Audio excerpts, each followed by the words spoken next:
নির্বাচনে অংশ নিতে নির্বাচন কমিশনে যে হলফনামা জমা দিয়েছেন পঞ্চগড় ১ আসনের প্রার্থী এনসিপির মুখ্য সংগঠক সার্জিস আলম, তাতে উঠে এসেছে সম্পদ ও আয়ের চাঞ্চল্যকর গড়মিল।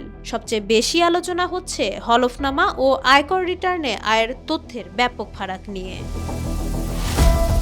হলফনামায় ২৭ বছর বয়সী এই তরুণ নেতা নিজেকে ব্যবসায়ী হিসেবে পরিচয় দিয়েছেন। তিনি উল্লেখ করেছেন, ব্যবসা থেকে তার বার্ষিক আয় ৯ লাখ টাকা। তবে বিভ্রান্তি ছড়িয়েছে তার ২০২৫-২৬ করবর্ষের আয়কর রিটার্ন নিয়ে। সেখানে তার বার্ষিক আয় দেখানো হয়েছে ২৮,০৫,০০০ টাকা। অর্থাৎ হলফনামার তথ্যের তুলনায় আয়কর রিটার্নে আয়ের পরিমাণ ৩ গুণেরও বেশি। অবাক করার মতো বিষয় হলো, আয়ের এই দুই রকম তথ্যই তিনি হলফনামার আলাদা ছকে প্রদান করেছেন। গড়মিল শুধু আয়ই নয়, সম্পদের হিসাবেও দেখা গেছে। সার্জিস তার আয়কর রিটার্নের মোট ৩৩,৭৩,০০০ টাকার সম্পদের কথা উল্লেখ করেছেন, কিন্তু হলফনামার মূল বিবরণীতে দেখা যাচ্ছে উল্লেখযোগ্যভাবে কম সম্পদের হিসাব। সেখানে অস্থাবর সম্পদ হিসেবে তার হাতে নগদ রয়েছে ৩,১১,১২৮ টাকা এবং ব্যাংকে জমা আছে মাত্র ১ লাখ টাকা।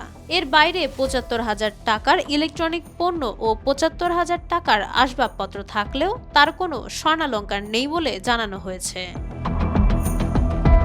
স্থাবর সম্পদের তালিকায় সার্জিস আলম জানিয়েছেন, তার ১৬.৫% কৃষি জমি আছে, যা তিনি দান হিসেবে পেয়েছেন।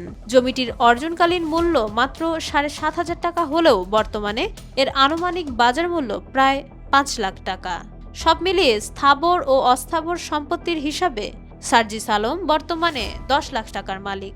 হলফনামা অনুযায়ী তার নামে কোনো বাড়ি, ফ্ল্যাট বা আগ্নেয়াস্ত্র নেই। একদিকে আয়ের তথ্যে ৩ গুণের বেশি পার্থক্য, অন্যদিকে সম্পদের হিসাবে গড়মিল।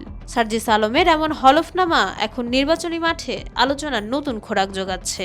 ২০২৪ সালের গণঅভ্যুত্থানের অন্যতম এই কারিগরের নির্বাচনী লড়াইয়ে হলফনামার এই অসঙ্গতি সাধারণ ভোটারদের মাঝে কী প্রভাব ফেলে, সেটিই এখন দেখার বিষয়। মাইশা মালিহা, সময়ের আলো।